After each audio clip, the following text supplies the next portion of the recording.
जय ब्रह्मश्री काली कोटेश्वर महाराज की जय जय परिवार महाराज की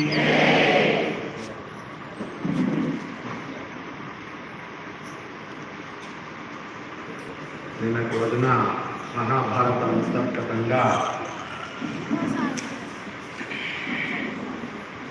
పాండవులకు ఎన్నో విషయాలను చెప్పడానికి వేదవ్యాస భగవానుడు వచ్చి చాలా విశేషాలను వివరించున్నారు.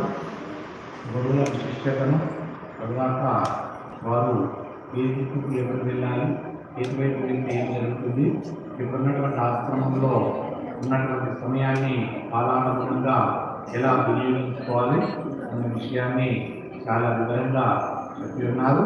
దానిలో దానము గొప్పదా, తపస్సు గొప్పదా అన్న విషయాన్ని కూడా చాలా వివరణాత్మకంగా ధర్మరాజు గారికి తెలియజేస్తున్నారు.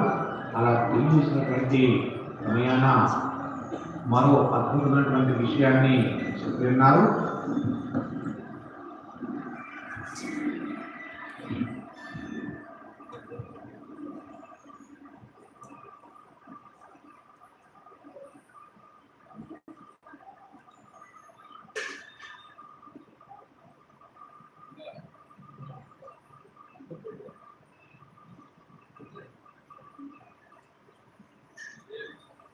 అటువంటి ఆశ్రమ అత్యంత పవిత్రమైనటువంటి ప్రదేశంలో ఉన్నటువంటి స్థానంలో అటువంటి ఆశ్రమ ప్రాంగణంలో ద్రౌపది దేవి ఒక కదంబ వృక్షం మీద పువ్వులతో కూడినటువంటి కదంబ వృక్ష శాఖల నుంచి నిలబడి ఉంది.